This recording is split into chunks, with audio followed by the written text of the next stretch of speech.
Ayan, itong live natin ngayon based on request ng isa nating kapanalig. Si Senado, no? Senador o Senado yung pangalan niya na nabasa ko sa comment section. So, yung tinatanong niya is, walang rebulto na pinagawa para kay Kristo, di ba? Kasi sa Old Testament, ang Diyos ay nag-utos na gumawa ng dalawang kerubim sa ibabaw ng kabanatipan. At ito ay magkaharap sa magkabilang dulo. 'Di ba? Yun yung nasa Old Testament. Ngayon, ang tinatanong, kung kerubim lang ang pinagawa, bakit meron tayong rebulto ni Christ? 'Di ba? Kumbaga, sumasaklaw daw 'yan sa paglabag sa kautusan kasi ang pinapagawa daw is rebultong kerubim. Now, kung nagpagawa ang Diyos ng rebulto ng kerubim, gaya ng sinasabi sa atin ng ating kapanalig, at ito'y isang pagtatanong, tatanungin ko ang INC. INC, bakit wala kayong rebulto ng kerubim? Ang SDA, may rebulto ba kayo ng kerubim? Ang born again, may rebulto ba kayo ng kerubim? Baptist, may rebulto ba kayo ng kerubim? Mormons, may rebulto ba kayo ng kerubim? Ang Seventh-day Adventist, may rebulto ba kayo ng kerubim? So, lahat ng mga Protestant, aside sa Aglipaya na kumopya at ginaya ang Catholic Church, bakit wala kayong rebulto ng kerubim kung nag-utos naman pala sa Old Testament na gano'n ang magiging itsura nang dapat parangalan yung kabanatipan natin, di ba? May rebulto siya ng kerubim. So, magandang katanungan to, no? To be honest, mga kapanalig, nung nagsisimula pa lang ang Christianity, wala naman tayong rebulto. Wala talaga tayong rebulto. Bakit?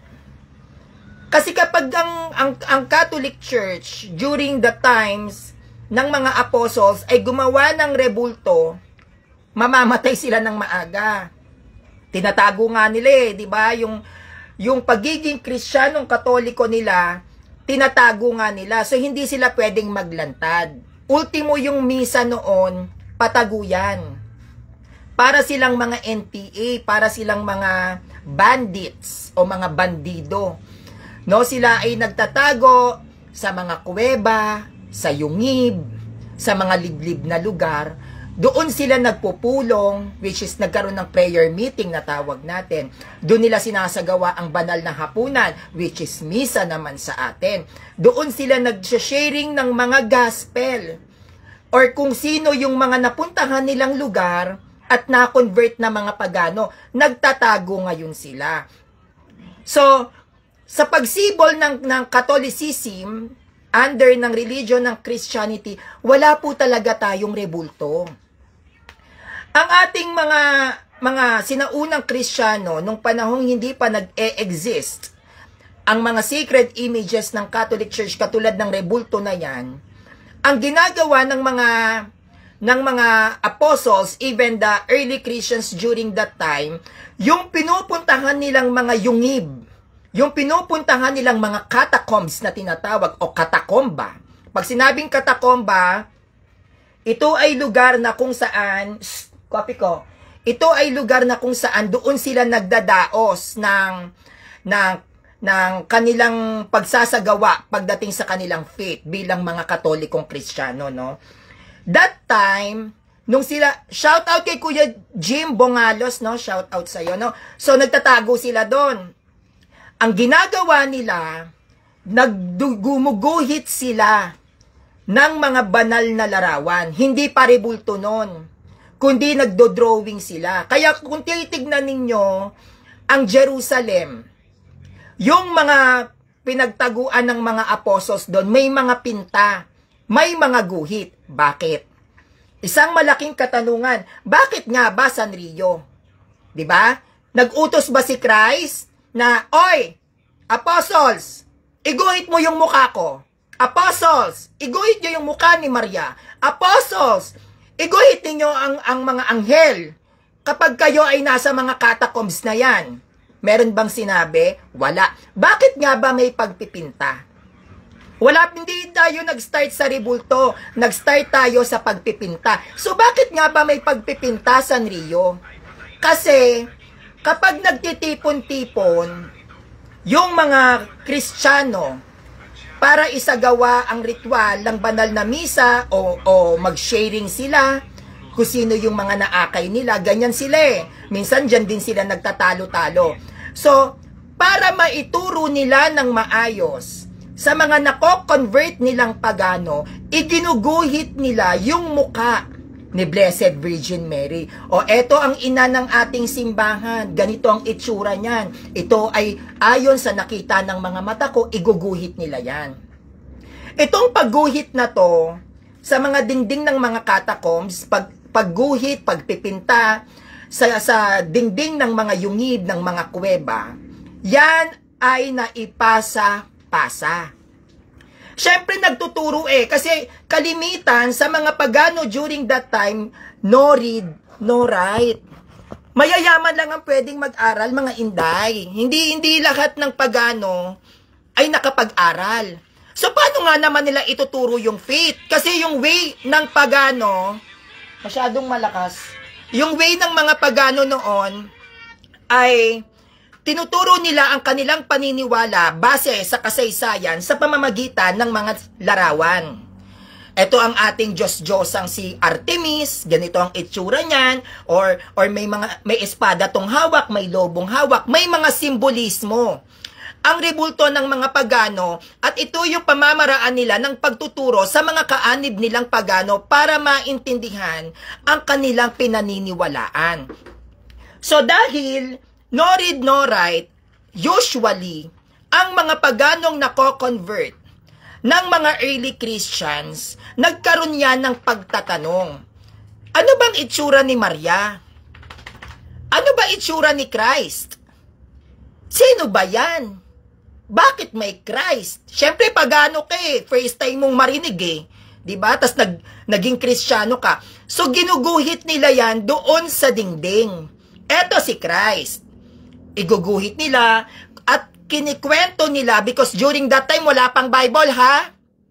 Kaya yung mga sulpot dito, produkto lang kayo ng Bible. So, meaning to say, nag-e-exist na ang Catholicism, wala pang Bible. So, habang pinipinta yan ng mga sinaunang Kristiyano, yung mga itsura ni Kristo, yung itsura ni Maria, isinasalaysay nila doon yung naging kasaysayan nung mga panahong buhay pa si Christ. Yung mga panahong buhay pa si Maria. Nagkakaroon ngayon ng idea yung mga pagano na, ay, siya pala yung Kristo. Ang mga pintang ito, yan ay ginamit unang-una ng mga sinaunang Kristiyano, hindi pa yan talaga pinararangalan. Ginagamit yang panturo, visual aids kung tawagin, di ba? Na kayong mga pagano, naiintindihan ko kayo, wala kayong alam sa Christianity, hindi nyo kilala si Christ, si Mary, eto yung itsura niya. At dahan-dahan, unti-unti, natututunan ng paganismong kaanib ang kahalagahan ng Christianity.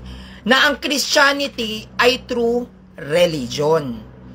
So, habang tumatagal, ang ganitong pamamaraan ng pagtuturo ng sinaunang Kristiyano noon ay naipasa-pasa. At kung titignan nyo ang loob ng mga katakomba, ang daming pagpipinta. Yan ay pagpapakita sa lahat ng paganismo dito na ang mga sinaunang Kristiyano ay nagturo sa pamamagitan ng pagpipinta. Nung si Santa Elena, ana ni Constantine, ni Emperor Constantine, siya yung ina ni Emperor Constantine, nung siya ay naging masigasig para hanapin yung krus ni Christ, siya naka-discover niyan, yung mga pako. Nagsama siya ng mga sundalo, punta tayo dun sa ano bang tawag nun kung saan siya pinako? nasa dulo ng dila ko. Punta tayo doon. Kung saan pinako si Christ. Hanapin natin yung hanapin natin yung kanyang krus. So, tong mga hukbo na to, na kasama ni Santa Elena, ay umakyat doon sa bundok ng Kalbaryo. Mount Calvary, di ba? Umakyat sila doon, pinaghahanap ng mga kawal. Ngayon, sa paghuhukay, ang ina ni Emperor Constantine, may nakita silang 3 krus na magkakahiwalay. So, nag-iisip ngayon sila, nasan kaya rito yung krus ni Kristo? 3 nga naman yon, di ba? Sa Golgota. No, sa Golgota. Thank you, Ate Rita Banares, no, sa Golgota. So, 3 tong krus na to. San ba krus ni Kristo dito? Siyempre, di ba, kahit ikaw, hindi ka naman pwede porket may nakita kang krus, kay Kristo yan, paano naman sila nakakasiguro? Di ba, yun ang tinatanong nila, kayo nasa inyo yung krus ni Kristo, paano kayo nakakasiguro? So, ngayon, may 3 krus na nakita. Para malaman kung saan ang krus ni Kristo dito, dinala ni Santa Elena ang isang aliping babae na kritikal ang kondisyon. Yung kanyang pagdudugo ay hindi tumitigil. Wala nang lunas, mamamatay na yung alipin na yon. So, isa-isa pinahawak doon sa alipin yung nagaganap na bleeding doon sa alipin ni Santa Elena. At isa sa krus na yon ang nagpagaling sa kanya. Doon sa alipin. Nung gumaling yung alipin sa pagdudugo doon sa krus na yon, ang mga krus na ito ay pinagpira-piraso ni Santa Elena.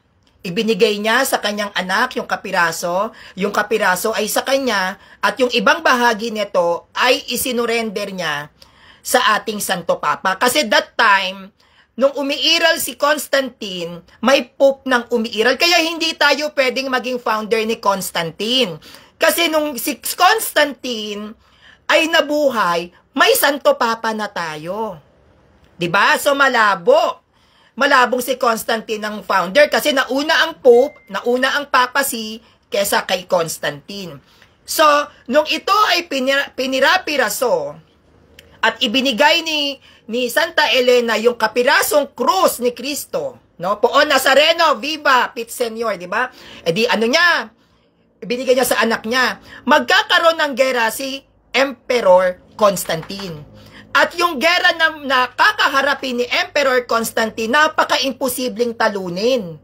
Parang dehado tayo dito. Kumbaga, 3,000 ang hukbo, 100 lang sila. Ganon siya kahirap talunin. Ngayon, nagpipreach, walang tigil sa pagpipreach yung nanay ni Emperor kay Constantine para maging Katoliko. Kasi pagano yan Pagano yan, syempre kung pagano ka, yun na nakamulatan mo, mahirap magpalit ng paniniwala. Lalo na yung paniniwala pang papasukan mo, hindi ka familiar. 'Di ba? Parang Muslim ka, pinanganak kang Muslim, inakay ka na maging Katoliko, mahirap tanggapin na si Kristo ang Diyos, nasanay ka na ang Diyos na kinikilala mo ay si Allah. So, ganun siya kahirap. Ngayon, itong si Santa Elena ang sabi, anak, ito ang krus ng Panginoong Hesukristo. Ito ang ating Panginoon. Dalhin mo to. 'Di ba? Dalhin mo tong krus na to sa bawat gerang pupuntahan mo. Etong si Constantine ngayon, kinuha yung binigay ng kanyang ina. Syempre, hindi niya pwedeng pahindian yun, nanay yun Hindi naman niya pwedeng bastusin yun, di ba? Ay, nanay ko to, hindi ko pwedeng bastusin. Kinuha niya. Ngayon, nagkaroon ng curiosity si Constantine. Totoo kaya to? Eto bang krus na to, totoo? Pag ako nanalo sa gerang to, baka pwede pa akong maniwala. Ito na. Sasabak na sa gera si Constantine, no? Ang emperor ng mga pagano, nanalo sa gera. No? Ngayon edi nanalo. Ngayon, napaisip ngayon si Constantine, parang totoo nga. Ilang gabi ang lumipas, maraming gabi ang lumipas na nagbigay ng patotoo sa kanya yung kapirasong krus ni Kristo. Hanggang siya ay naging Katoliko. Ang pinangahawakan noon na lugar ni Constantine ay ang Vatican. Kung makikita nyo ang Vatican, may mga rebulto ron ng mga dragon. 'Di ba? Dragon na may pakpak na tinatawag nating gargoyle, mga nakahubad na babaeng rebulto, mga lalaking wala ding saplot. Yung mga rebultong nandoon sa Vatican, yun yung mga symbolical images ng mga pagano during that time, nung hindi pa nagiging Christianity yung Vatican. Dahil nagpasakop si Constantine sa Catholic Church at yumakap sa Christianity, nag-decide si Constantine na ipamahala sa Catholic Church ang pananampalataya. So meaning to say, ibinigay ni Constantine ang Vatican sa authority ng Catholic Church. Ito na. Ngayon, dahil sa malaking himala na ibinigay ng ating Panginoon ng Katoliko ng ating Panginoon kay Constantine, 3rd century, nang si Constantine ay nagbigay ng utos na lahat ng mga images na nasa catacombs na ipininta, gawin niyong rebulto lahat yan. Lahat ng mga santo na walang awang pinatay ng mga pagano, paggawa ng monumento, paggawa ng rebulto, at pararangalan natin sila sa kanilang kabayanihan.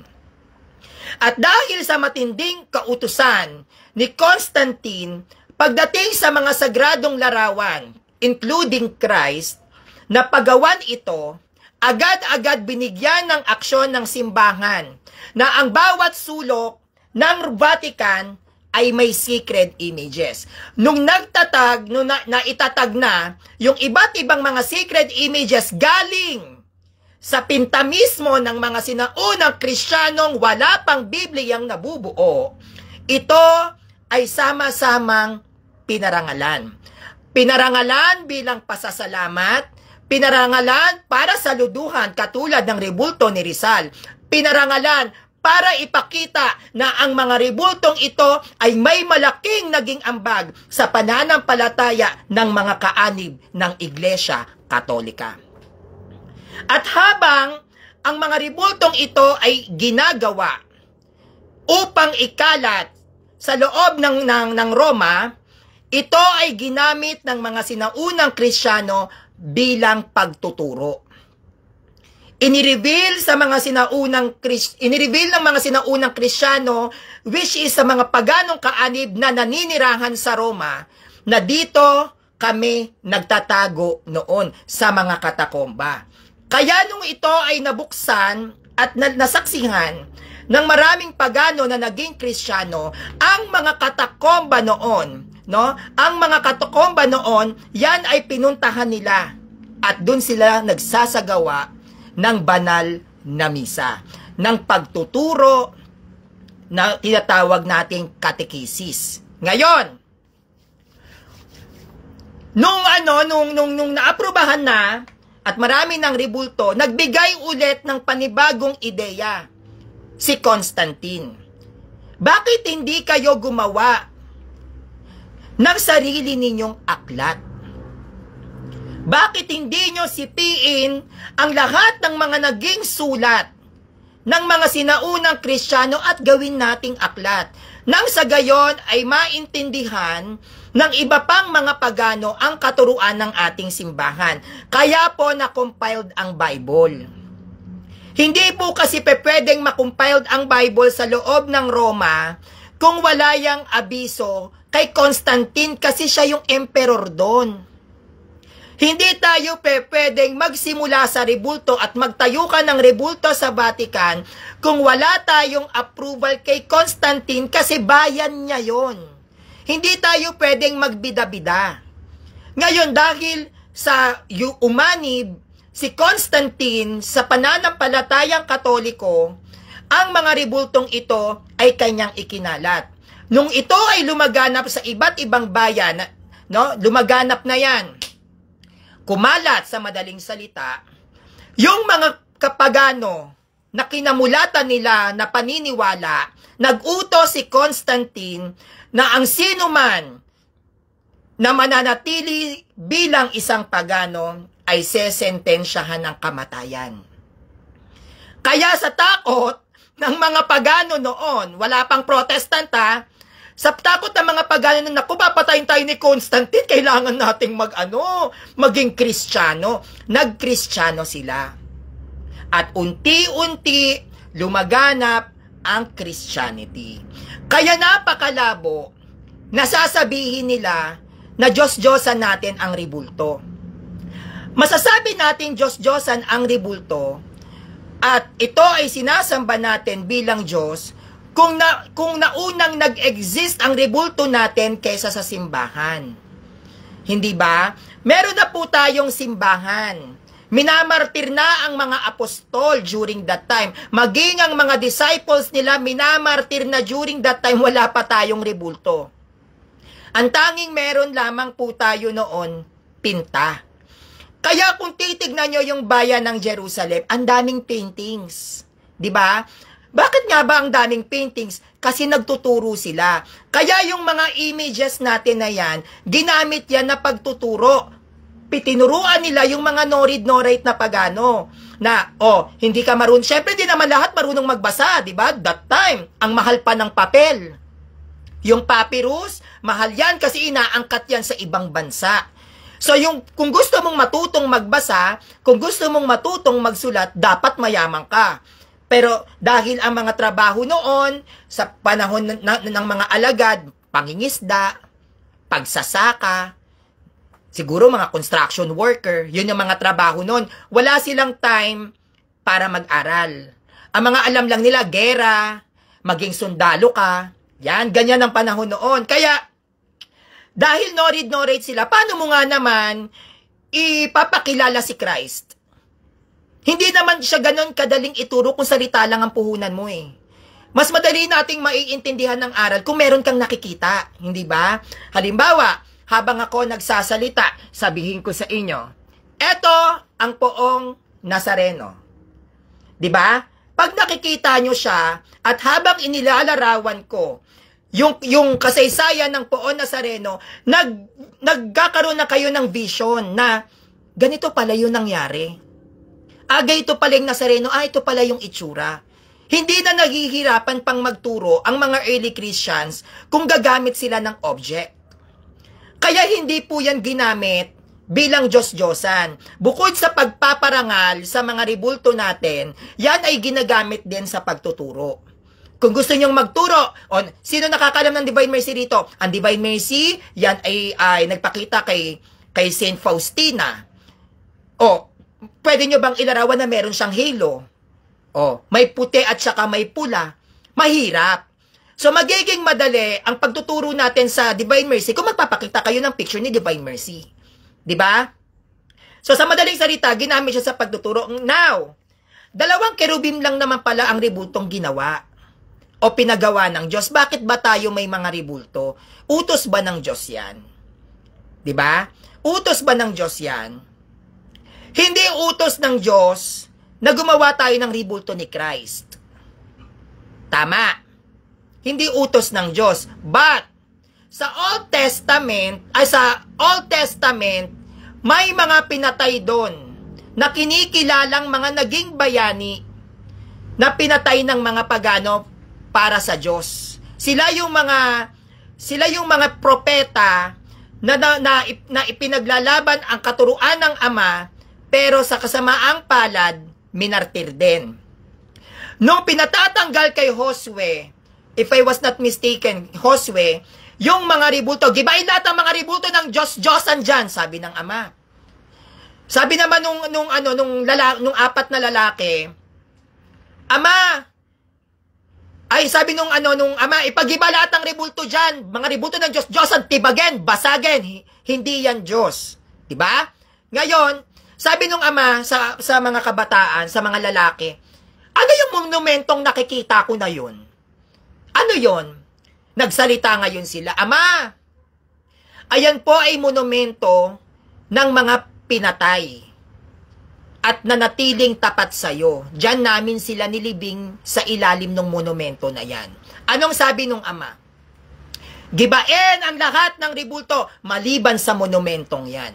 At yung monumento na yon, na kung saan nakalibing ang mga naging tapat sa ama, yun ay may wangis. Yun ay may itsura. Pero hindi pinagiba ng ama. Bakit? Dahil ang monumentong yon ay sumisimbolo ng katapatan nila sa ama. Ano ang gusto kong iparating sa inyo? Walang masama sa paggawa ng rebulto. Kung ang bawat rebulto ay sumisimbolo para parangalan, para ma-inspired at gawin natin siyang inspirasyon lahat, walang masama gumawa ng rebulto kung gagamitin mo naman siya sa pagtuturo. Ang sabi ng ama, huwag kang gagawa ng kahit na anumang larawan para sambahin. Ano bang masama kung gagawa ka ng isang larawan para gunitain, para alalahanin, para makapagbalik tanaw ka araw-araw? Na kapag nakakakita ka ng rebultong nakapako sa krus, si Kristo, Lord, mahal kita. Makakita ka ng kalapate sa loob ng simbahan, ang banal na Espiritu Santo, naalala ko yan kay John the Baptist, nung si Kristo ay nabautismuhan sa Ilog Jordan. Hindi ba't meron siyang reminders lagi? Pag nakakakita tayo ng Poon Nazareno, ano yung pumapasok sa isip natin? Ganyan ang itsura ng aking Panginoon nung panahon na siya ay ipapako sa krus. Nagbibigay siya ng isang alaala sa atin para muling mag-alab ang pananampalataya na nagmamaliw. Ibig sabihin, kung yung faith mo medyo naglalamig-lamig na, pag nakakita ka ng sacred images, muli yang mag-iinit. Bakit? Kasi meron sa yung nagpapaalala.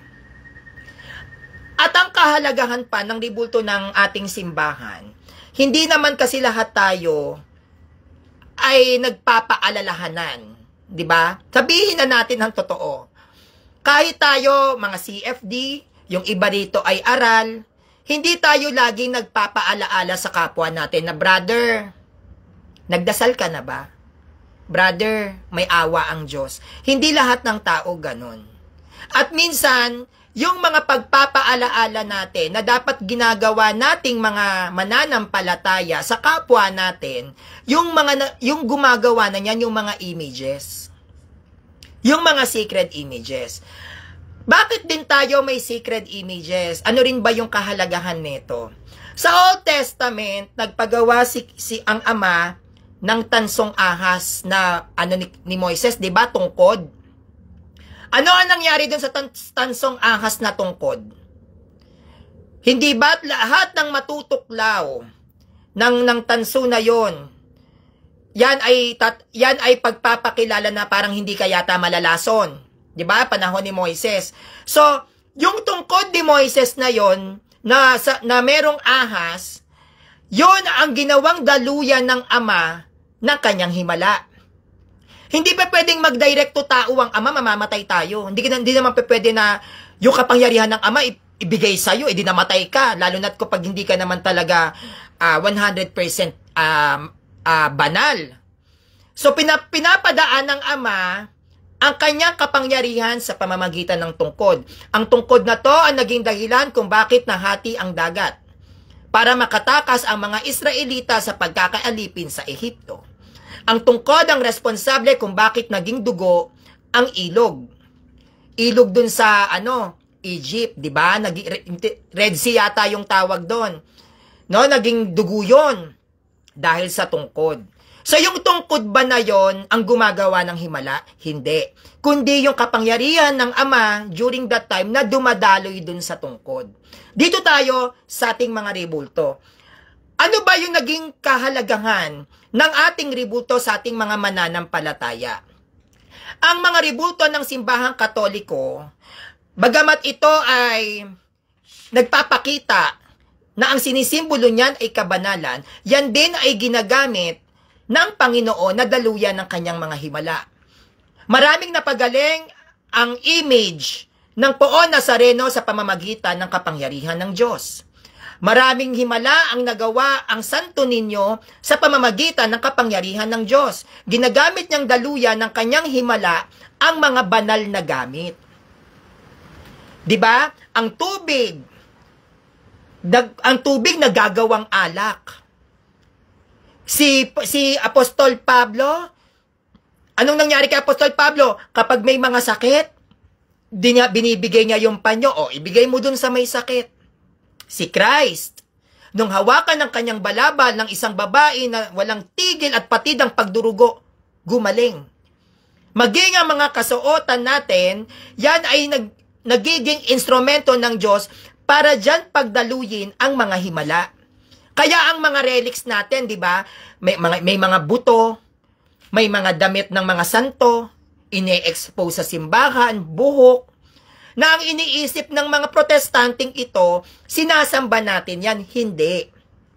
Naniniwala kasi ang simbahang Katolika na kapag ang isang bagay ay pinabanal ng Diyos, ito ay gagamitin niyang instrumento para magbigay ng himala sa buhay ng mga nagiging tapat sa Kanya, sa buhay ng mga nananampalataya sa Kanya. Sa Old Testament, meron dong kerubim. Yung kerubim na yon na rebulto, yon ay pinararangalan. Pinararangalan siya ng mga Hudyo dahil ito ang inutos ng Ama. Dahil dun siya nakikipag-usap. Yung dalawang kerubim na magkaharap sa magkabilang dulo, dun lumalabas ang tinig ng Ama.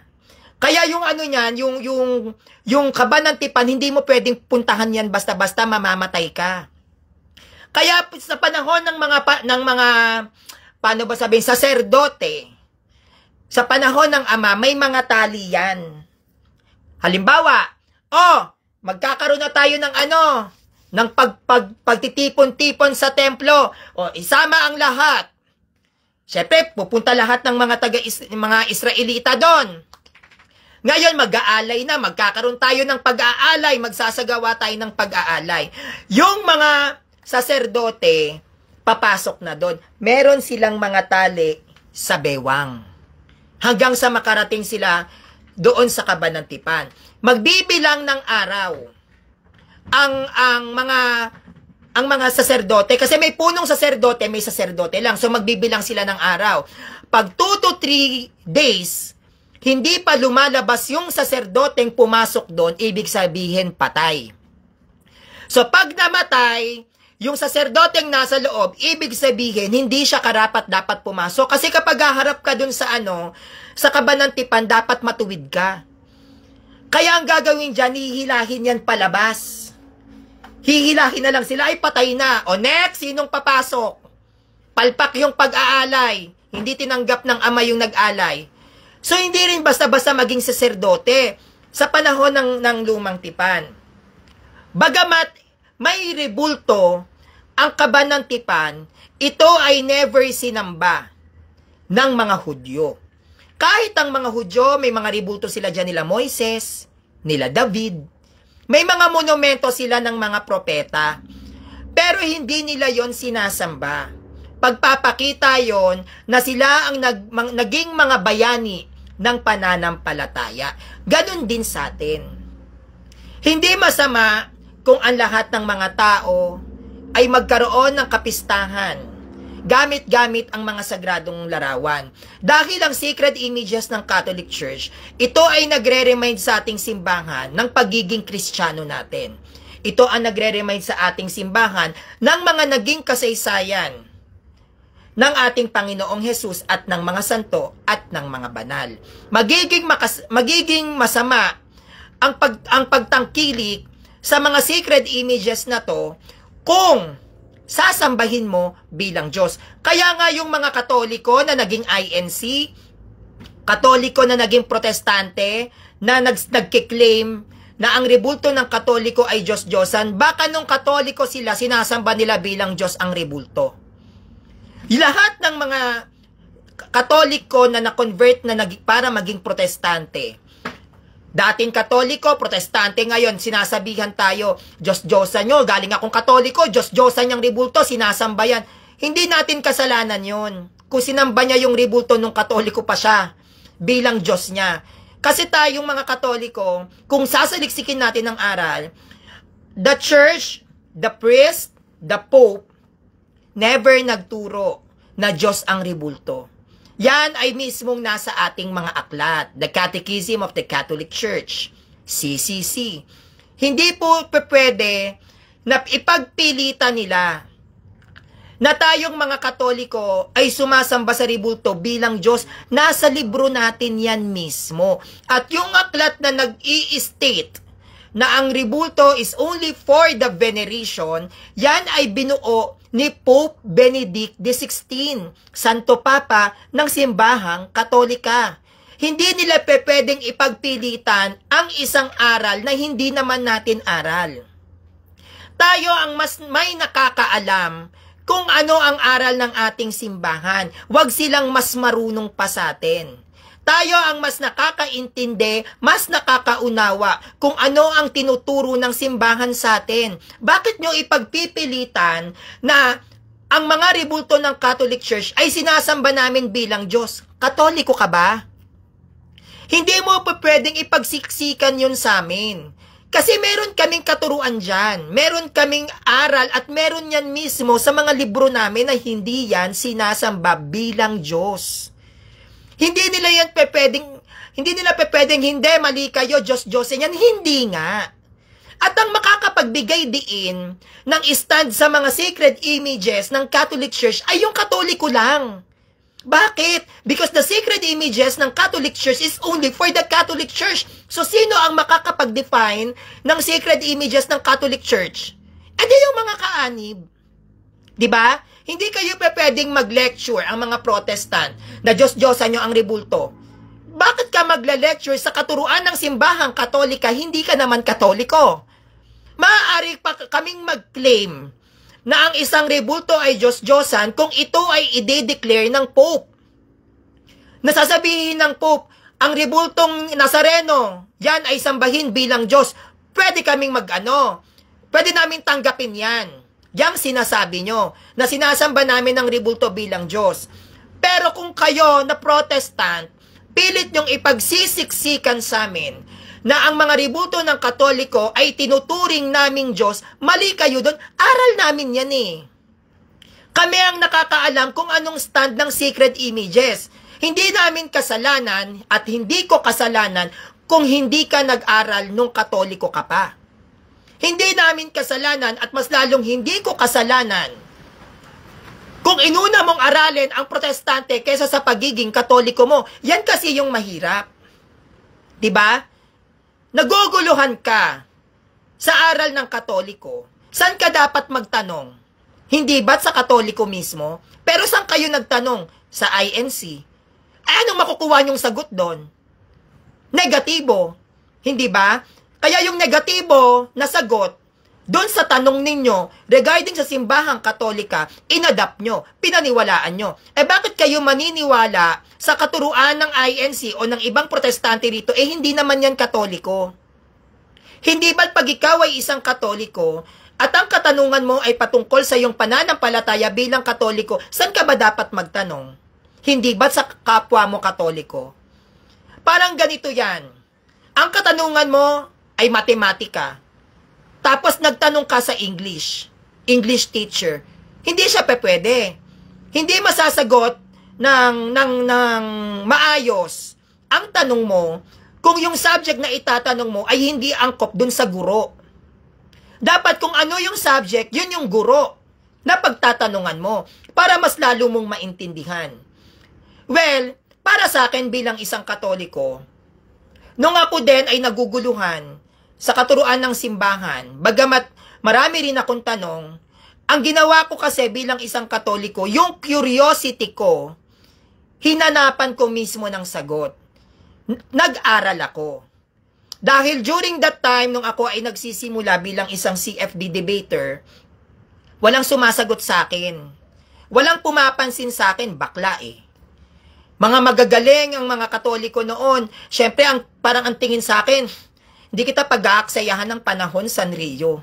'Di ba? May mga ibang mga leader diyan na, bakit naman kita papansinin? Sikat ka ba? Kaya kahit na marami, during that time na mga born again, yung iba INC, inaakay ako. At yung mga statement nila, yung sinasabi sa akin na bilang isang Katoliko, bakit ka sumasamba sa rebulto? Mag-isa kong ni-research yan. Na, sumasamba nga ba talaga sa rebulto ang Catholic Church? Wala namang masama eh, kung aaralin, hindi ba? Ang masakit kasi, sa nangyayari sa Protestant, kapag inaral nila kasi ang doktrina ng simbahan, lalo na't kung rebulto ang pag-uusapan, hindi nila matanggap na nagkamali sila. Yun kasi ang nagpapataas ng pride sa mga hindi Katoliko. Yung nag-i-stand ka, hindi, Diyos-Diyosan niyang Nazareno nyo. Yung inaral ang rebulto ng Nazareno at nalaman niyang mali pala yung kanyang opinion, hindi niya matanggap. Kaya anong nangyayari? Nagkakaroon sila lalo ng galit. Na hindi to totoo. Hindi totoo tong nababasa ko. Kaya dahil sa galit na yon, sino ang inaaway nila? Yung mga kaanib ng simbahang Katolika. At ang isa pa sa nagpapakulo ng dugo nila, yung kapag sila ay kinokompronta mo, na mali yung aral mo at maglalatag pa kayo ng standard references. Bakit? Kasi yan yung mga aral na hindi nila inaral nung Katoliko pa sila. Yan yung pagkakamali na ginawa ng ibang Katoliko na naging Protestante na bilang isang Katoliko, bakit sa Protestante ka nagtanong? Ang nakakaalam ng lehitimong katuruan ng simbahang Katolika ay yung mga Katolikong kaanib lang. Lahat ng Protestanteng pagtatanungan ninyo, patungkol sa aral ng simbahang Katolika, lahat yan, kontra. Protestante nga eh. Protestante, to protest, protesta, pagpoprotesta. Kumbaga sa gobyerno, kami ang gobyerno ng Pilipinas, kayo ay mga NPA. Kayo yung mga rebelde. Kayo yung pilit na lumalaban sa gobyerno na which is ang teritoryo namang pinapasukan mo o tinutungtungan mo ay teritoryo ng gobyerno ng Pilipinas. Ganon din sa amin. Ang Catholic Church, kami ang gobyerno pagdating sa faith ng Kristyanismo. So, ang ginagawa ng mga Protestanteng ito, kayo yung nag-aaklas sa Catholic Church. Kayo yung mga NPA, mga rebelde, mga swail. Bakit? Dahil hanggat ginagamit ninyo ang Biblia na binuo ng Catholic Church at nag-aaklas kayo sa katuruan ng aming simbahan, kayo ay maituturing na mga swail na rebelde. Hanggat ginagamit ninyo ang kalendaryo ng simbahang Katoliko, which is the Gregorian calendar, kayo ay matatawag pa ring rebelde. Dahil ang inyong pananampalataya, ang nagpasimula niyan, ang nagsimulang magturo at magpalaganap, only the Catholic Church. Diba? Kasi, kung totoo, yang mga sekta ninyong Protestante na kume-question sa mga sacred images ng Catholic Church, kung totoo ang inyong simbahan, bakit hindi nyo naabutan si Emperador o si Emperor Constantine? Sino at ano at saan nakasaysayan ninyo ang pwede ninyong iugnay bilang sa pagiging Protestante ninyo na na-encounter nyo si Constantine? Baka kahit si Martin Luther, hindi din kayo kilala. Hindi ba? Ang sacred images ng Catholic Church, nandiyan na yan, wala pang Protestante. Hindi pa nag-aakla si Martin Luther para magtayo ng Lutheran Church. May sacred images na actually, yung ama ng Protestante ay lumuhod sa harap ng rebulto. Yung ama ng Protestante ay umayakap kay Blessed Virgin Mary. Yung ama ng Protestante ay nagsa-sign of the cross. Yung ama ng Protestante ay naniniwala sa 7 sacraments nung hindi pa yan nagre-rebelde. Paano nyo maiko-connect ang inyong simbahan kung mismong mga rebulto ng simbahang Katolika ay nauna sa inyo? Now, the question is, ipaliwanag nyo nga bakit maraming pinta yung loob ng katakomba? Mga protestante kayo, ipaliwanag nyo sino nagpinta, anong taon ng pagpipintang naganap, at sino ang humahawak at nagmamay-ari ng mga pinagtaguan ng mga alagad. Bakit naging simbahan ang tinirahan ni Kristo, ni Maria, at ni Joseph? Sino ang nag-decide na gawing simbahan yan? Kung pupunta tayo sa bayan ng Jerusalem, na which is ang monasticistic religion na kinikilala is Islam, the Catholic Church, and the Judaism. So yung mga tinirahan ng mga early Christians doon, ni Pedro, ni Pablo, nila Santiago, o kung sino pang mga alagad na natira doon sa bayan ng Israel, bakit siya ginawang simbahan? Sino ang nagbigay ng authority na ang tinirahan ng mga sinaunang Kristiyano ay gawing simbahan? Kasi, alam nyo mga kapanaliga, ang isang pag-aari, halimbawa, ang bahay ni Maria, let's say, ang bahay ni Maria ay naging simbahan.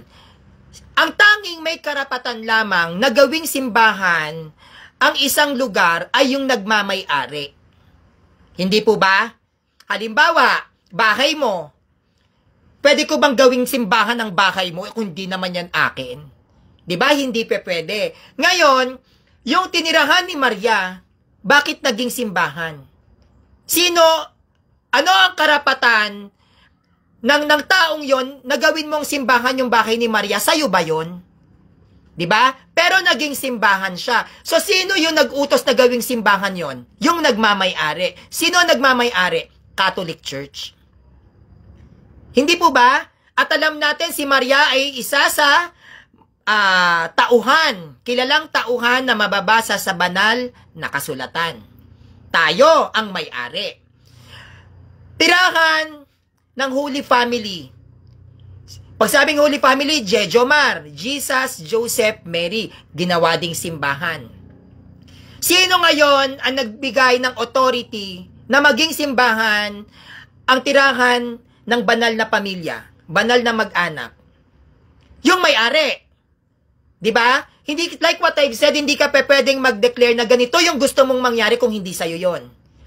So, sino ang nagsabi na gawing simbahan ang naging bahay ni Mama Mary, ni Joseph, at saka ni Christ? Sino?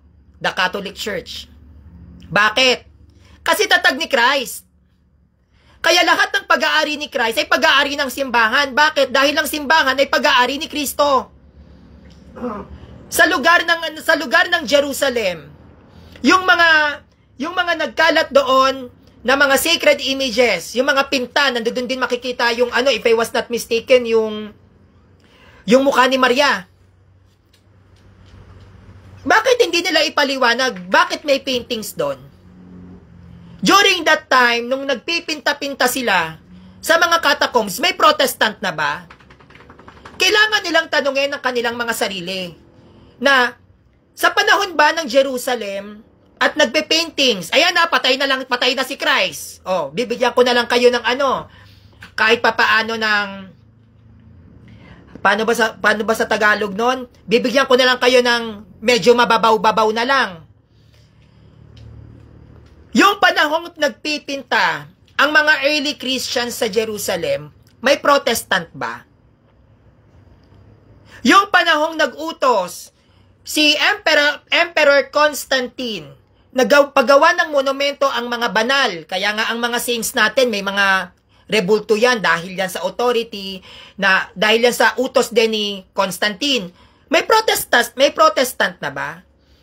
Ang lakas ng loob nilang sabihin na kayong mga Katoliko, founder kayo ni Constantine. Kayong mga Katoliko, ang founder nyo si Ignacio. During that time, sa panahon ni Ignacio, sila ba ay nagtanong sa sarili nila kung may Protestant na sa panahong buhay si Ignacio? To think, si Ignacio ang nagbigay ng pangalang Katoliko. May Protestant na? Meaning to say, sa panahon pa lang ni Ignacio, alam niya na may simbahan na si Kristong nag-e-exist. At ano yung simbahan yon na na-encounter ni Ignacio? The Catholic Church, kaya nga niya pinangalanan eh. Ngayon, kung na-encounter ni Ignacio na simbahan ni Christ ay Catholic Church, may Protestant bang na-encounter si Ignacio? Oh, may Protestant ba siyang na-encounter? Wala. So, ibig sabihin, sa simbahan ni Christ na nag-e-exist sa dami ng sulpot ngayon, yung na-encounter nila during na wala pang Bible na compiled, simbahang Katoliko lang. Dapat ganun tayo mag-isip eh. Kasi ang nangyayari kasi sa ibang mga Pilipino dito, ang ginagamit nila is literal, na parang may lumuhod, sumamba na.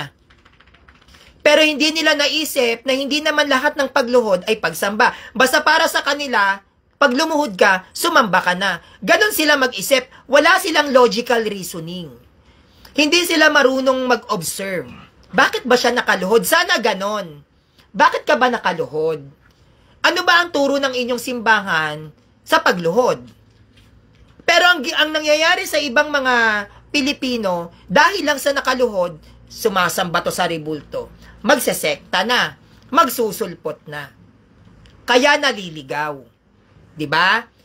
Kapag tayo ay nakakakita ng isang gawain sa ating simbahan, dapat din tayong magtanong.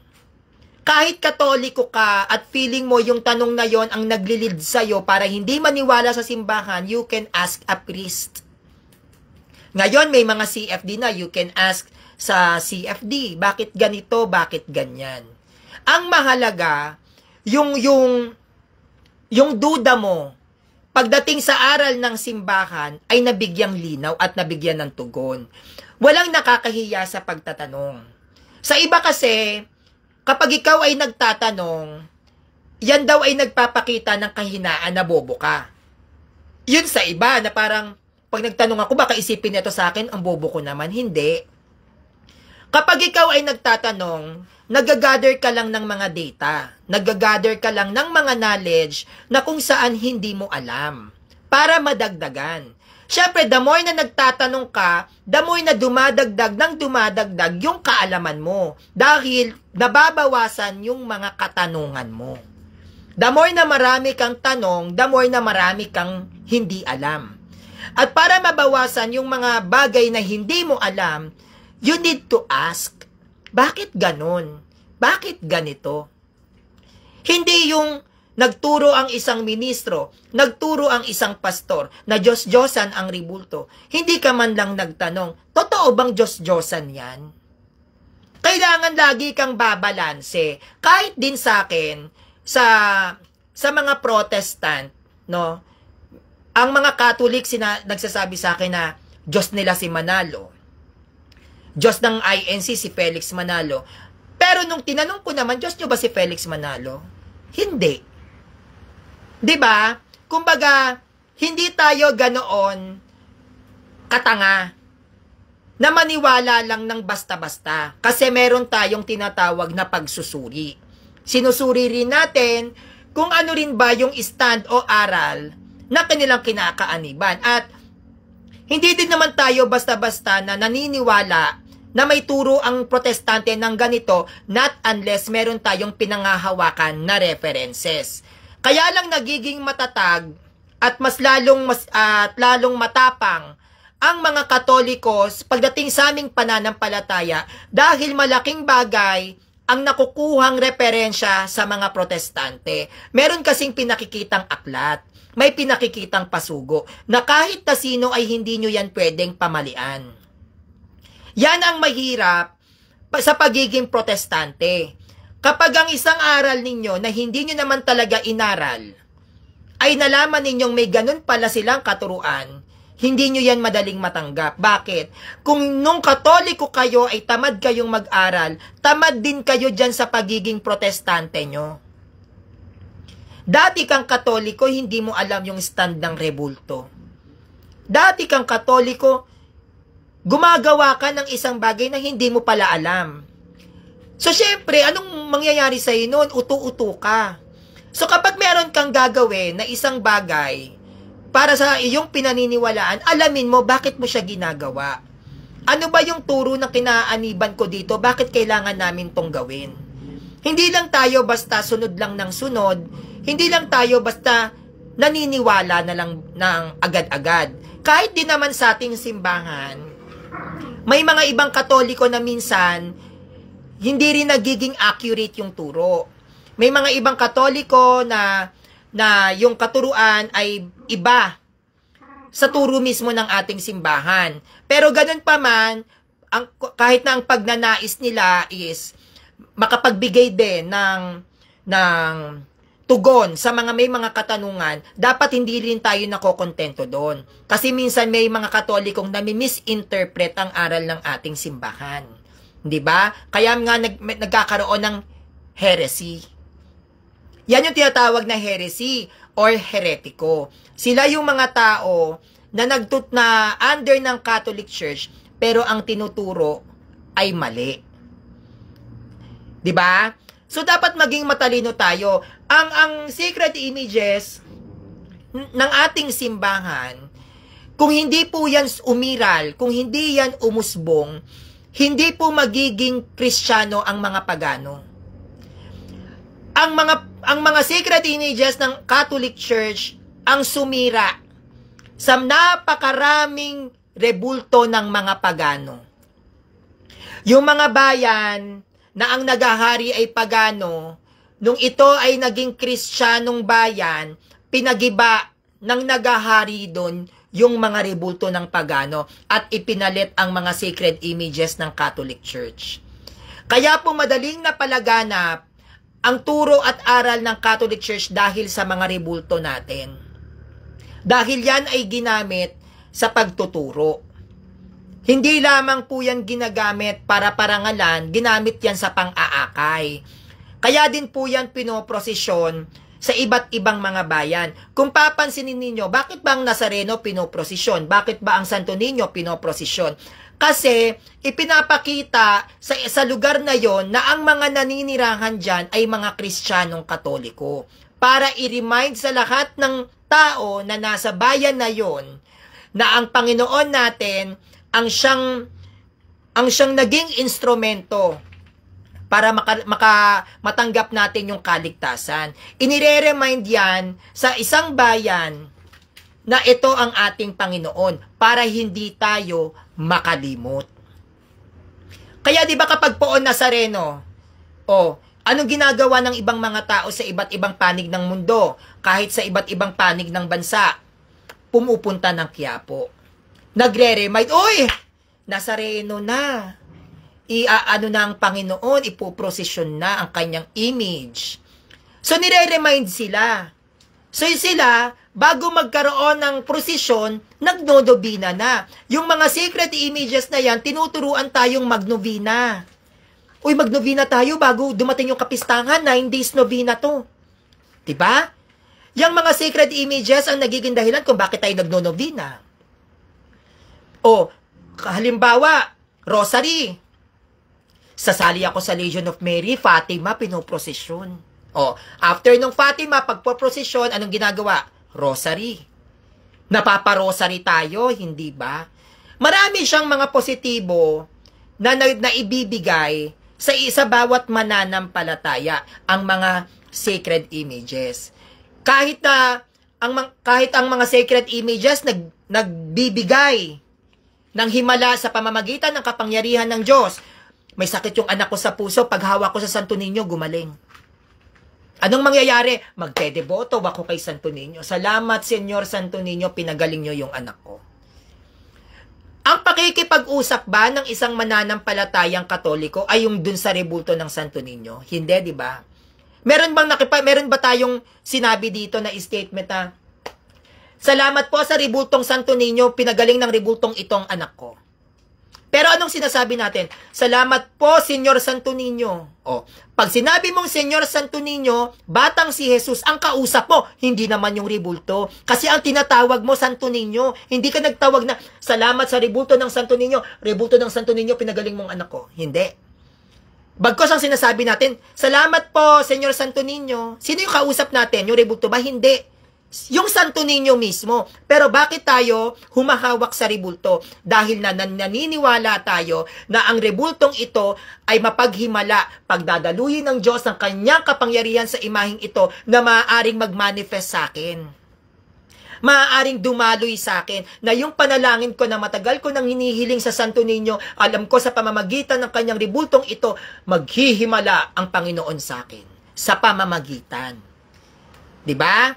Hindi yung rebulto, kundi ginagamit na tagapamagitan ng rebulto para doon ipagdaloy ang himala ng Panginoon. Ganon din sa Senyor Santo Niño na bakit may nagsasampahan ang arte ng mga Katolikong ito? Pwede naman kayo magsimba na lang at magdasal. Pero bakit may nagsasampa-sampa? Kasi may mga deboto na sinasabi, Poon Nazareno, komatos yung kapatid ko.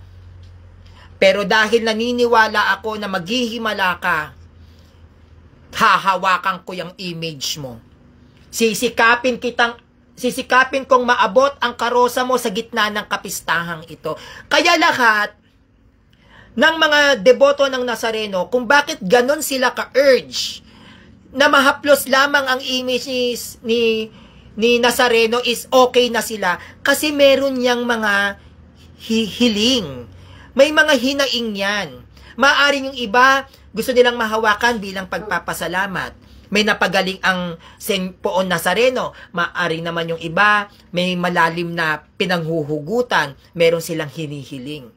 Iba-iba ang dahilan kung bakit nagsasampahan ang mga Katoliko sa Nazareno. But, hindi naman nila iniisip na yung rebultong yon ay Diyos. Yon ay dahil sa kanilang pamamanata, sa bugso ng kanilang pananampalataya sa Diyos, sa bugso ng kanilang nararamdaman dahil sa pagmamahal nila sa Diyos, kaya sila nagiging ganun. Na nagsasampahan sila. At paghaplos nila doon, imagine niyo 8 million, di ba? Tapos, imagine mo, isa ka sa nakalambitin doon sa krus ni Christ, na yakap-yakap mo, siguro ako hahagulgul talaga ako noon, di ba? Imaginein mo, millions of people, isa ka sa nakasampa doon. Na halos hindi ka na makahinga, madurog-durog na yung baga mo, sa pakikipagsiksikan mo, tapos nung naiangat ka doon sa karosa, tapos yakap-yakap mo yung krus niya, Diyos ko, ano kayang sasabihin mo sa kanya? No, Lord, nandito na ako. Di ba, hindi mo na siguro maiisip yung hiling mo eh. Baka, yung maiiyak ka na lang na, sa hinaba-haba ng prosesyon, nandito ako ngayon sa tabi mo, Lord. For sure, ganun ang nararamdaman ng mga deboto at nagbibigay siya ng kakaibang pakiramdam. Ang mga sacred images na nakikita natin, ginagawa niya tayong mabuting tao. Hindi po ba? Kapag nakakita tayo ng Santo Niño, kapag nare-remind natin ang batang si Jesus, nagiging mabait tayo. Hindi po ba? Napapasign of the cross ka, na parang kahit na gaano ka kasamang tao, kahit na sabihin natin hindi ka pa nagsisimba, pero kapag nakita mo yung Santo Niño, mapapasign of the cross ka talaga eh. 'Di ba? Na parang nagiging kahit papaano nababawasan yung pangit na ugali mo. Bakit? Dahil nagre-remind siyang mga sacred images ng kabanalan. Kaya yan ay hindi yan maliit na bagay sa atin. Hindi yan katuwaan lang kung bakit meron tayong ganyan. Ang sacred images natin, isa yan sa naging dahilan kung bakit naging Kristiyano ang Pilipinas. Dahil nung sinasakop nila Magellan ng Pilipinas, kasama ang mga Portugis, ang mga Espanyol, kasama ang mga monks dito sa Pilipinas, isa sa itinuro nila sa ating mga katutubo, yung sacred images. Diyan nila ipinaliwanag ang history ng Christianity sa bayan ng Jerusalem. Diyan nila ikinuwento yung misa. Ito yung nagmamas, ito si Kristo. O, yung dinala rito yung Santo Niño, kilala nyo ba to? Ito ang ating Panginoon nung bata pa siya. O bakit tayo merong ganito? Alam nyo ba yung ginawa ng batang si Jesus nung bata pa siya? Nagpunta yan sa templo, hinanap yan ni Maria, na-stress si Maria. Nung na-stress si Maria, hinahanap si Christ, nandun pala sa templo, pinangangaralan ang mga saserdote, yung mga nandun sa loob ng templo. Ganyan yan katalino yung batang yan. So, ganoon ang deliver ng pagtuturo ng mga Espanyol sa atin, na madaling naintindihan naman ng mga Cebuanong katutubo. Kaya tigpansinin ninyo, dahil paano nagkaroon ng conversation ang Espanyol at ang Pilipino, magkaiba tayo ng lengguwahe. Marunong na ba mag-Espanyol ang mga pagano ng Pilipino? Sige nga, hindi ba sila nagtataka? Pagano ang Pilipinas? Hindi tayo Espanyol, hindi tayo marunong mag-Spanish. Paano na-convert ng mga Katolikong Espanyol ang mga Pilipino na may iba't ibang dialekto? Ang Cebuano, Bisaya yan. Hindi naman sila Tagalog. Pero can you imagine na convert ng Spain ang Philippines para maging Kristiyano? Anong ginawa? Hindi sila pwedeng mag-usap-usap. Bisaya, bibisayain ka ng bibisayain nila yung Espanyol. Tingin nyo, maiintindihan ng salitang Espanyol ang Bisaya, pero na-convert. How? Hindi ba? Dapat dun palang mapapaisip ka, yung mga raha humabon, yung mga raha-raha, yung mga datu-datu, marunong ba silang mag-Espanyol? Hindi. Pero paano sila naging Kristiyano? Paano sila kinonvert? Oh. Diba? Paano? Paano mo ipapakilala si Christ kung magkaiba kayo ng lengguwahe? Sige nga, sino sa mga protestante dito na nakatatag dito sa Pilipinas ang makakasagot? Paano ang ginawa ng Katolisismo nung dumaong sa Pilipinas para i-convert ang hindi nila kalengguwahe? Anong ginamit nila? Sacred images. At isa sa malaking impluwensya kung bakit na-convert ang Visayas region para maging Katoliko, yung Santo Niño.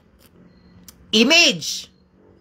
Hindi nila kailangan pang magsalita, kundi ipinaliwanag nila sa pamamagitan ng mga larawan, ng mga image. Kaya kung papansinin ninyo, ang mga simbahan dito sa Pilipinas, lalong-lalo na sa Visayas part, ang daming paintings. Yung loob ng simbahan, yung mga heritage churches sa Pilipinas, lalo na dyan sa Cebu, yung nagpunta pa ako ng Bohol, ang dami dyang mga painting sa loob na talagang nakakamangha. Mosaic yata yung tawag. Bakit? Kasi yun yung way na ginawa ng mga Espanyol para ituro yung kanilang faith. Bakit hindi sila marunong magbisaya? Paano mo nga naman i-convert ang isang lugar kung hindi mo naman naiintindihan ang kanilang sinasabi? O, naging kaibigan pa ni Magellan yung raha-raha ng if I was not mistaken, Cebu, na which is kaibigan naman niya si Lapu-Lapu. O, paano sila nagkaintindihan? O, yung si Magellan ba marunong magbisaya? O, di ba? Si Magellan, nung naglalakbay siya sa karagatan, kasi parang siya, balak niyang maging bago si Christopher Columbus, si Magellan muna. Pinaglalayag yan. Pinaghahanap siya ng mga spices. Kasi during that time, si Magellan, ang Spain, ang pinakamakapangyarihang bansa sa buong mundo. Sila ang pinakamayaman. Wala pa yung Amerika. Yung Japan, wala yan. Spain. So, ang ginagawa nila, dahil sila ay mahilig sa paglalayag, yung bawat lugar na napupuntahan nila, kino-convert nila. Yan, mahilig sila sa gera. Kino-convert nila yung mga pagano. So, nataon, dahil itong si Magellan, habang naglalakbay, isa rin siyang negosyante, naghahanap sila ng mga spices. Tapos, ibabalik nila sa bansa nila, ibebenta doon, barter, di ba, na tinatawag. Nataon, dumaong sila sa Pilipinas. Yung pagdaong ni Magellan sa Pilipinas, marunong ba siya magbisaya? Paano, kung babalik tanaw tayo, sa panahon ni Magellan, paano siya nakipag-communicate sa mga Pilipino doon, sa mga Bisaya? Paano siya nakipag-usap? Sign language. 'Di ba? Katulad lang yan ng pipi. Ang pipi, matuturuan mo ba kung gagamit ka ng pagsasalita. Hindi, di ba? Hindi mo siya matuturuan. Pero ang PT, pwede mong turuan, magbasa. Merong kinakapa-kapayan, di ba? May nakita ako na hindi ginagamitan ng boses. Ang bingi. Matuturuan mo ba sa pamamagitan ng pagsasalita? Kapag ikaw ay bingi, pipi ka din. Bakit? Paano ka nga naman makakaintindi kung paano magsalita? Di mo nga naririnig. Hindi ba? Ganon din ang pipe, parang bingi din yan. Kahit naman sabihan mo ng sabihan, kung hindi naman kayang magsalita, edi parang hindi ka rin naririnig. So, paano tinuturuan yung mga bingi? Sign language. So, gumamit ng mga sign language ang mga Katolisismo na dumaong sa Pinas. Bisaya Espanyol. Hindi naman Bisaya ang mga Espanyol. Kaya na-convert ang Pinas. Gumamit sila ng mga iba't ibang larawan at isa sa ginamit na armas ng mga Espanyol para talunin ng pagano na nagahari sa Pilipinas, mga rebulto. Kaya marami tayong rebulto rito, may Nazareno. Yan ang ginamit, ultimo nga sa sementeryo, di ba? Hindi pinalagpas ng Katolisismo talagang. Kapag may krus, Katoliko ka, dito ka ililibing. Pero kapag ayaw nyo magpasakop sa Katoliko, hindi kayo pwedeng ilibing sa sementeryo ng Katoliko. Kailangan nyong yakapin ang aming simbahan. Yun ang mga Espanyol. Hindi kayo pwedeng ilibing dyan. Kristiyanong sementeryo yan. Hindi kayo Kristiyano, mga pagano kayo. Kung gusto nyong mailibing ang mga mahal nyo sa buhay dyan, aralin ninyo ang Christianity. Nandiyan dyan ang mga praile, nandiyan dyan ang mga mongha. Magpaturo kayo, magkatekismo kayo. Hanggang sa unti-unting lumaganap ang Christianity sa Pilipinas at ang nakapag-convert niyan ay ang Catholic Church. Kaya malaki ang utang na loob natin sa rebulto ng Santo Niño. Bagamat para sa mga protestante, yan ay tinatawag nilang Diyos-Diyosan, pero hindi nila alam na dahil sa rebulto ng Santo Niño na yan, na ipoprosesyon ngayong kapistahan, yan ang isa sa naging dahilan kung bakit naging Kristiyanong bansa ang Pilipinas. Yan ang ginamit ng mga mananampalatayang Espanyol na Katoliko para ituro ang kahalagahan ng ating simbahan. Na unti-unti at di naglaon, ang paganong bansa na noon ay sumasamba sa Diyos-Diyosan ay ngayon sumasamba sa tunay na Diyos. Kaya mahalaga na bigyan natin ng galang at respeto yung mga sacred images ng ating simbahan. Kahit yan ay walang pakiramdam, kahit yan ay walang buhay, pero ang sinisimbolo ng mga yan ay kabanalan.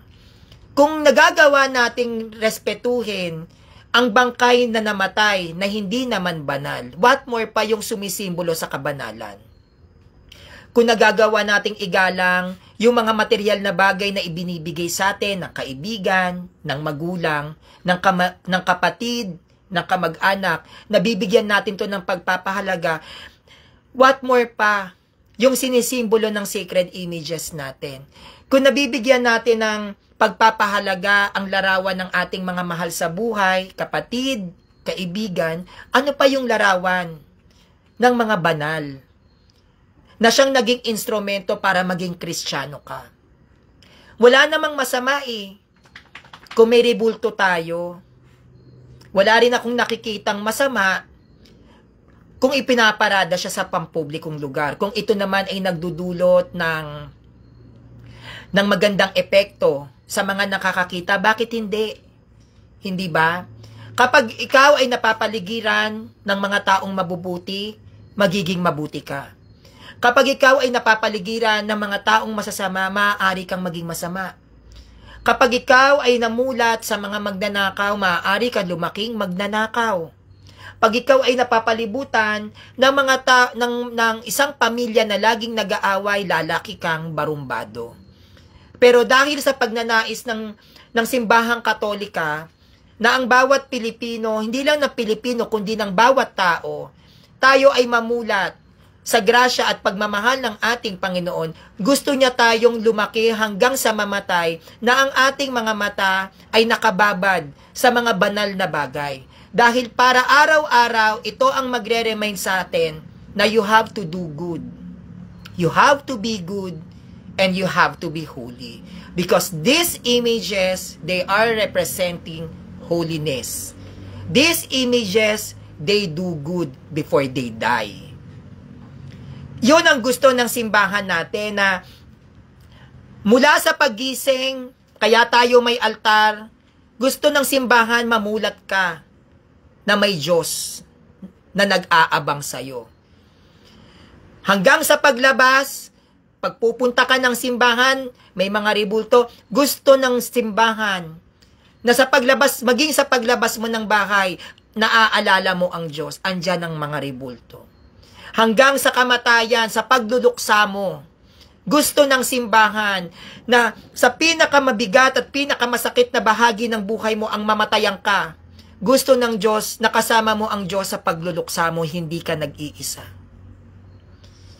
Hindi po ba, magmula sa pagsilang mo, gusto ng simbahan na kahit wala ka pang naiintindihan, gusto niyang ipaalam sa'yo na mahal ka niya.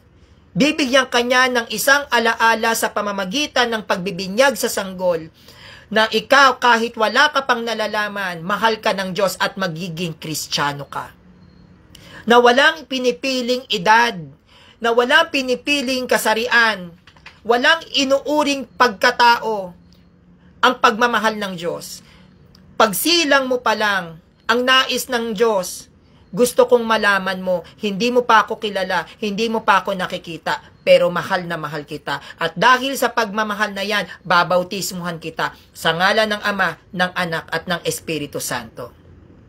At dahil sa pagmamahal ng Diyos, nais niyang maging patas sa ating mga tao. Sige, ayaw kitang linlangin. Minahal kita nung ikay pinapanganak. Gusto kong maging patas sa iyo. Gusto kong malaman kung mahal mo din ako. Saan yan dadaan? Kumpil. Diba? Na ikaw ba, sure ka ba na mahal mo si Christ? Mahal mo ba ang Panginoon? Sure po ako. Yung pagmamahal na binigay sa iyo ni Christ, binigyan kanya ng patas. Ng patas na desisyon. Na dahil hindi mo ako kilala at naging Katoliko ka, sige, dito tayo sa kumpil. Tatanungin kita, mahal mo ba ako? At dahil sa pagtanggap natin ng kumpil, anong susunod? Dahil sa pagmamahal sa atin ni Christ, dahil sa pagmamahal natin si Christ, dahil papasok ka sa pag-aasawa, gusto ko, mararamdaman mo pa rin ako kahit may asawa ka na, ikakasal kita. Diba? Ikakasal kita, anak, mahal kita eh. Ayoko na porket nag-asawa ka, makalimutan mo ko. At least sa sakramento ng kasal, habang sa pagsasama ninyo, lagi niyong maaalala na kayo ay pinag-isa ko. At dahil ikaw naman, wala kang hilig sa pag-aasawa, gusto mo maging madre, gusto mo maging pare, anak, desisyon mo ang hindi mag-asawa. Salamat sa pagmamahal mo sa akin. At dahil sa gusto mo kong makasama hanggang kamatayan, ikakasal kita sa akin. Gagawin kitang pare. Diba? Imagine niyo, ayaw mong magpakasal sa iba, pues sa akin ka magpakasal, sabi ni Christ. Kayong mga madre, ayaw nyo magpakasal sa iba, pues sa akin kayo magpakasal, sabi ni Christ. Hanggang sa pag-iisa nila sa buhay, ang Diyos ay nagbigay pa rin ng sakramento para maramdaman natin ang kanyang pagmamahal. At pag tayo ay naghihingalo, at pag tayo ay nais natin, 'di ba? Sabi ni Christ, mahal na mahal ko kayo eh. Tong mga tupa kong Katoliko, mahal na mahal ko kayo. Gusto ko lagi ko kayong kasama. Anong iniwan ni Christ? Eucharist. Dahil sa pagmamahal ko sa mga tupa ko, bilang ako ang pastol nyo, meron akong isang bagay, meron akong iiwan sa inyo. Ano yon? Yung sarili ko. Sa sakramento ng Eucharistia.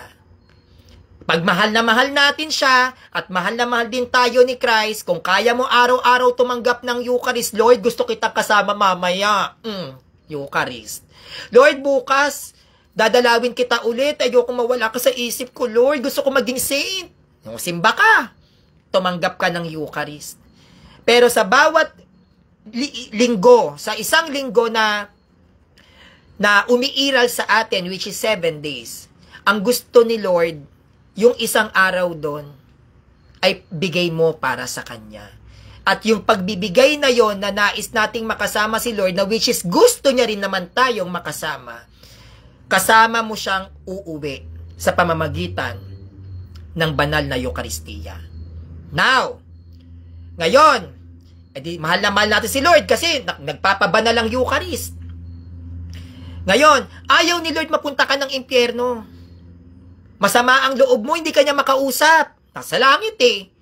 Hindi naman tayo katulad ng mga ibang santo dyan na bigla na lang bababa sa harapan mo si Kristo at kakausapin tayo, chichikahan tayo, hindi naman ganun lahat, di ba? Siguro mapalad na lang yung iba talagang nakita si Christ kahit nung nasa langit na, pero hindi naman lahat ay binibigyan ng ganong pagkakataon. So dahil alam ni Christ na hindi naman lahat ng kanyang mga tupa ay pwede siyang magpakita para tayo ay masuportahan, magabayan, anong gagawin? Nag-iwan siya ng kumpisal. Gusto mo ako makausap? Ako si Christ. Punta ka sa kumpisalan. Mag-usap tayo. Kaya ang pare, ang humahalili niyan, si Christ. Gusto niyo makipagkwentuhan kay Kristo? Go to confession. Ayaw ni Christ, mahal ko to eh. Mahal kita eh, sabi ni Christ. Ayoko mapunta ka ng impyerno. Kaya mag-iiwan ako ng isang sakramento para makasama kita. Confession. Di ba?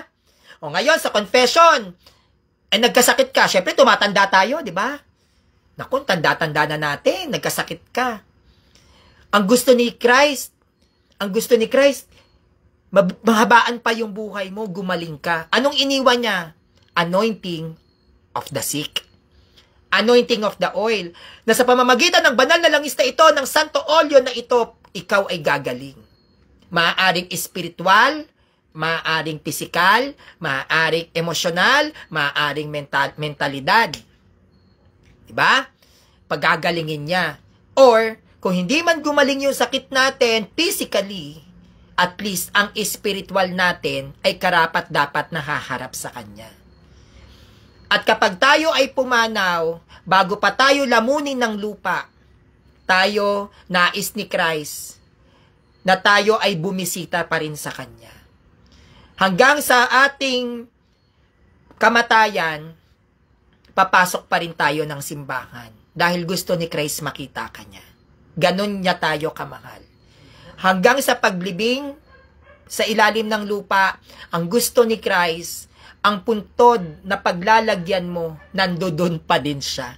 Yan yung mga sacred images. 'Di ba? Ganyan kaganda ang aral ng simbahang Katolika.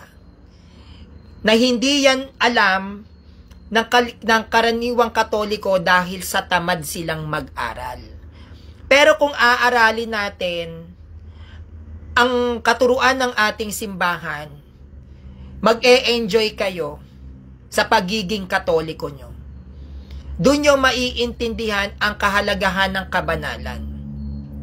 Kaya kung napapansin natin ngayon, ang dami ng mga kabataan ngayon na nasasadlak ng maaga sa bisyo, nag-aasawa ng maaga, droga, alak, pambababae, sex, lust. Why? Dahil unti-unti na po kasi nagkakaroon ng protestante sa Pilipinas. Yung mga katuruan na ibinibigay ng ating simbahan upang maging mabuti ang mga tao pagdating sa espiritual ay napapalitan ng galit dahil sa maling pagtuturo ng mga pastor at ministro. Binibrainwash nila ang mga tao para makakuha ng malaking kapital na gagamitin nila sa pansarili nilang interes. Kaya ako, bilang isang Katoliko, kahit napakahirap din para sa akin yung ginagawa ko, dahil hindi naman din biro yung mga sinasagasaan ko. Nag-ano ko ng rally, 'di ba? At hindi naman din biro ang mga INC dito sa Pilipinas. Pero sinisikap at pinipilit ko pa din na gawin ang responsibilidad ko bilang isang Katoliko kahit na nakakatakot. Minsan sinasabi ko sa sarili ko na, Panginoon, kailan kaya maririnig ng maraming tao yung boses ko? Kailan kaya malalaman ng mga tao yung ganitong katuruan ng simbahan na sa akin manggagaling. Yung mapapanood nila ako, yung maririnig nila, Lord, yung magandang balita pagdating sa'yo. Kailan kaya yun?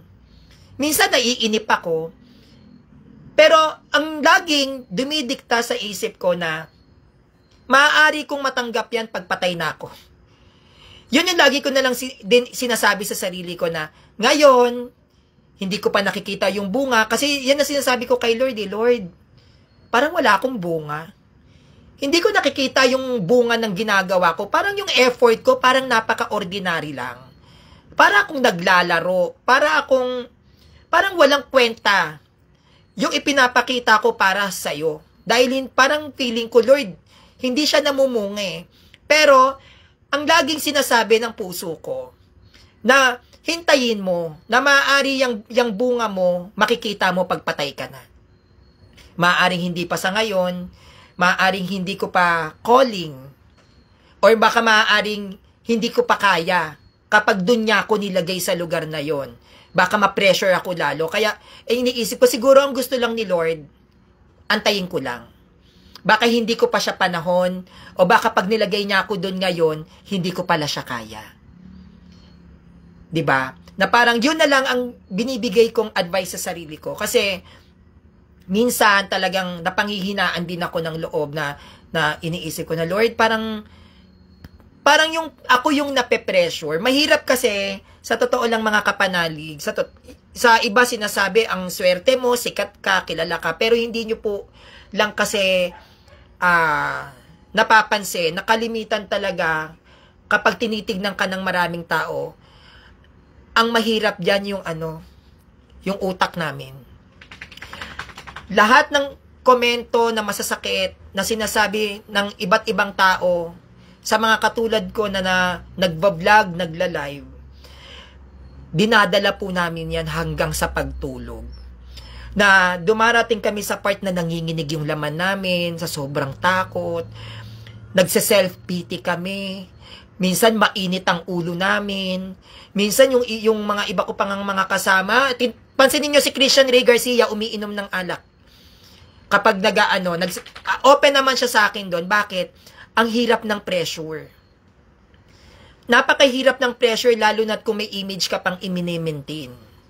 Lalo na sa mga vlogger na tumatanggap ng pera, yung mga ibang mga Katoliko na nakakatanggap ng talagang malalaking ayuda sa iba't ibang mga Katoliko mismo. Napakahirap ng pressure na ganon. Meron silang pinoprotektahang image. Meron silang kinatatakutan na baka pag nagawa ko, tumawala yung sponsor ko. Totoo yan. Kaya nga ako, confident ako na magsalita ng kung ano-ano dito. Di ba, ang tanga-tanga mo, ang bobo-bobo mo. Kasi, hindi ko naman to ginagawa para kumuha ng ayuda. Para kumuha ng sustento.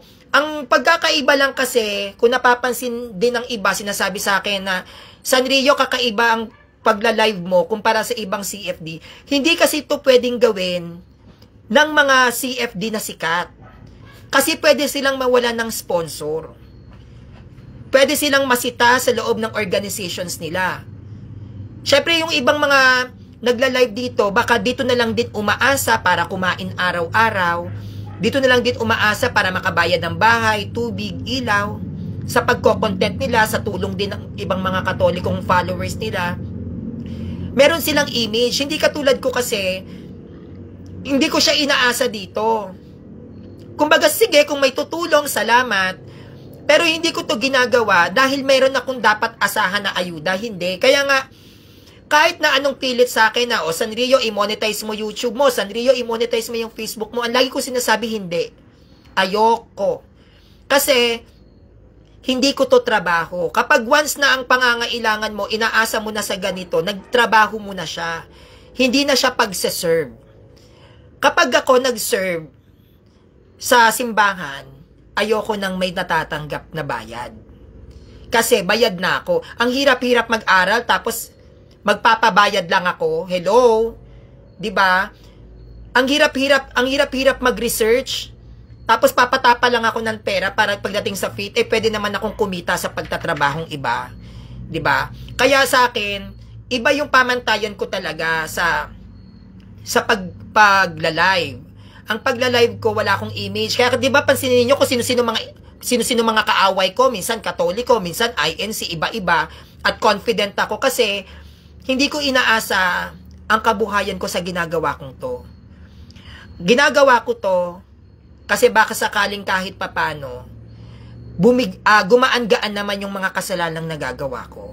Kahit papaano, baka sakaling nakatingin sa akin ang Diyos na sa kabila ng matinding pagkakasala ko, may makita siyang mga Katolikong nakangiti habang pinapanood ako, baka sabihin pa ni Lord na, huwag ka mag-alala anak Sanrio, naiintindihan kita. Kahit man lang, kumbaga, kahit man lang sa Diyos, eto man lang yung maging trabaho ko sa Kanya. Nagtatrabaho ko kay Lord, kaya ang gusto ko, ang magpapasahod sa akin si Lord. Kaya kung may gagamitin mang mga tao para sa akin, para tulungan ako, iniisip kong yan ang sahod sa akin ni Lord. Binigay sila ng Diyos para sa akin kasi sila ang ginamit ni Lord para pasahurin ako sa ginagawa kong pagtatrabaho sa Kanya. Pero yung mentality na gagawin ko to kasi dito ko umaasa para magkaroon ng ayuda, hindi po ako ganon. At never kong gagawin yun at hindi po yun mangyayari. Ang lahat ng mga bagay na nangyayari sa buhay ko, yan ay kalooban ng Diyos. Kaya nga, ang sabi sa akin nung nakausap kong pare, na anuman ang mga dumating sa'yo, nakatakdayan sa'yo. Sino man yung mga taong tumulong sa'yo, sino man yung mga taong nasa likod mo noon, para tulungan ka nung panahong nadadapa ka, kalooban ng Diyos yan. Kasi dadalhin ka ng Diyos sa isang lugar na kung saan dun mo makikita lahat ng bunga ng paghihirap na ginagawa mo. Na huwag kang titigil. Kahit na anong mangyari, madapa ka, masugatan ka, matakot ka, masaktan ka, huwag kang titigil.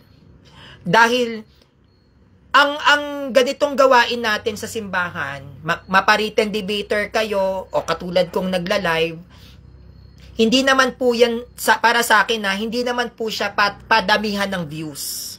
Hindi ko po kino-consider na para masabing magaling ka is dapat marami kang views. Or pasikatan, kailangan maraming nakakakilala sa'yo, hindi. Para sa akin, bilang isang live debater, content creator ng Catholic Church, hindi po sa akin mahalaga ang pasikatan o pataasan ng views. Patagalan po ang labanan dito. Hanggang saan ka tatagal? Kapag ba ang nanonood sa'yo, isa na lang, titigil ka. Kapag ba wala nang nanonood sa'yo, titigil ka. Peke ang paglilingkod mo. Isa, dalawa, tatlo ang nanonood sa'yo. Kung talagang naglilingkod ka sa Diyos, magiging masaya ka doon. Sa atin, sa pagdedepensa natin sa simbahan, hindi po yan padamihan ng views. Hindi po yan pasikatan. Hindi po yan paramihan ng kakilala. Patagalan po. Patagalan tayo sa ginagawa nating to. Kaya lagi ko sinasabi, Sanrio, hanggang saan ka tatagal? Hanggang kailan ka dyan? Ang sabi ko sa sarili ko, hanggat humihinga ko. Kaya sa mga written debater dito, na nagtatanggol din sa ating simbahan, sa mga nagnonovina, sa mga nagro-rosary, sa mga nagsisimba, hanggang kailan kayo dyan? Hanggang saan ang kaya ninyong tagalan? Patagalan po tayo. No? Kaya ako, kapag minsan na panghihinaan ako ng loob, ang lagi kong sinasabi sa sarili ko, suko ka na ba? Ayaw mo na? Sabi ko sa'yo, Sanrio hindi yan pataasan ng views. Patagalan tayo. Kaya yung mga kasabayan ko na magagaling na written debater, kasabayan ko na debater din ng live, nasan sila? Wala na. Isa po ako sa mga produkto ng COVID na natira, magpasa hanggang ngayon sa social media. Yung iba na wala na. At yun yung pinagpapasalamat ko kay Lord. Hindi ko man narating yung katanyagan ng mga kasabayan ko nung nagsisimula ako. Pero nagpapasalamat ako sa Diyos. Hindi man ako naging tanyag, pero hindi niya ako inaalis sa tabi niya. Sa dami ng mga Katolikong gumiba sa akin, sa dami ng mga kaibigan kong Katoliko na winasak ang pangalan ko, na iniwan ako sa ere, nagpapasalamat ako sa Diyos, hanggang ngayon nakatayo pa din ako. At dito ko napatunayan na pinili talaga ako ng Diyos sa ganitong gawain. Na ang Diyos, dito talaga ako dinala. Ito ang calling ko. Ito ang trabaho ko sa Kanya. This is my duty. Ito yung pamamaraang gusto niya na gawin ko para maglingkod sa Kanya, ang social media. Kaya no matter what happened, dumating man sa point na wala nang naniniwala sa akin, dumating man sa point na maraming naninira sa akin, ang lagi kong sinasabi sa sarili ko, ang Diyos ang naghalal sa akin sa ganitong gawain, kaya't alam kong tatagal ako. At hindi ko iiwan ang binigay na trabaho sa akin ng Diyos. Anuman ang pagsubok na pagdaanan ko, alam kong hindi niya ako pababayaan. Maaaring pahihirapan niya muna ako sa una. Maaaring guguluhin niya yung isip ko para mawala ng pag-asa. Pero ako, ganun man ang mga pinagdadaanan ko, ang lagi kong sinasabi sa sarili ko, sinusubukan mo lang ako. Pero sorry ka Lord, hindi ako susuko. At hanggang ngayon, ang faith ko sa Panginoon, bagamat mahirap talaga, no, ang magtiwala sa Kanya, lalo na pagkahirapan ng usapin, ang sabi ko kay Lord, pahirapan mo ako Lord ng pahirapan, basta wag mo lang akong iiwan. Kasi hanggang sa kahuli-hulihang laban, naniniwala akong magtatagumpay ako at mananalo ako. At kung ano man yung mga pangarap ko sa buhay, bilang isang Katoliko sa ginagawa ko, alam kong mararating ko yon. Hindi pa sa ngayon, pero alam kong ibibigay mo yan sa akin. Kasi hindi mo ako tatawagin sa ganitong lugar, sa ganitong gawain kung hindi ako magtatagumpay. Mawala man lahat ng mga kaibigan ko, ipagpalit man ako sa ibang mga protestante, maniwala man sila sa mga bashers ko, okay lang yun. Hindi ko yun ikakatakot. Ang mahalaga sa akin, mawalan man ako ng mga kaibigan, hindi ako nawalan ng Kristo sa buhay. Nanatili pa rin akong matatag sa kabila ng pag-iisa ko. At yan din ang nais kong matutunan ninyong mga kapanalig. Mawala man ng lahat ng mga sinasandalan natin, kinakapitan natin, o yung mga tao na alam natin na hindi tayo iiwan, mawala man sila sa atin, tandaan nyo, ang mahalaga hindi tayo nawawala kay Christ. Kesa naman hindi sila nawala sa'yo, pero si Kristo naman ang nawala sa'yo dahil dinala ka nila sa ibang gawain. Napariwara ka, natuto kang mag-addict, at isa ko, mawala man yung mga kaibigan ko, ang mahalaga sa akin na nanatili ako sa tabi ni Kristo, at yun ang importante. At yun lang ang goal ko. Na anuman ang sabihin ng ibang tao sa akin, whether it's negative or positive, ang concentrations ko is na kay Christ. Lord, wag mo kong iwan. Masakit? Oo. Nakakalungkot? Oo. Pero kaya ko. Masasaktan ako, pero kaya ko. Malulungkot ako, pero kaya ko. At itong gawain na ibinigay sa akin ng Diyos sa pamamagitan ng social media, may plano siya sa akin. Alam ko na may nag-aantay sa akin na isang pangyayari na hindi ko rin ini-expect, at alam kong may dahilan siya bakit ako nandito. Kaya sa mga written debaters dito, kung bakit kayo nandiyan dyan, may dahilan ng Panginoon. At huwag nyo yung susukuan.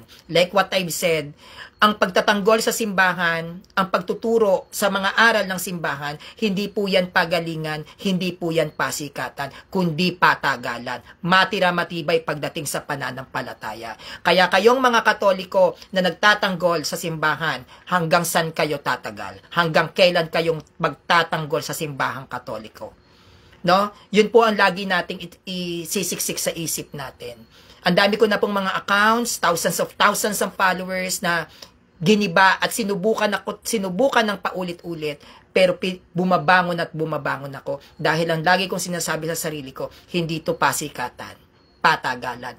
Kaya mga kapanalig, sana hanggang sa kahuli-hulihang hininga natin, huwag tayong bibitaw sa simbahan. Huwag tayong magsawang ipagtanggol ang simbahan, at lahat ng ating nasimulan ay ipagpatuloy natin hanggang huli. Dahil hindi rin natin alam ang mga biyayang nag-aantay sa atin kung bakit tayo nandito sa ganitong gawain. So yun lang po, ako po ulit si Sanrio Adams.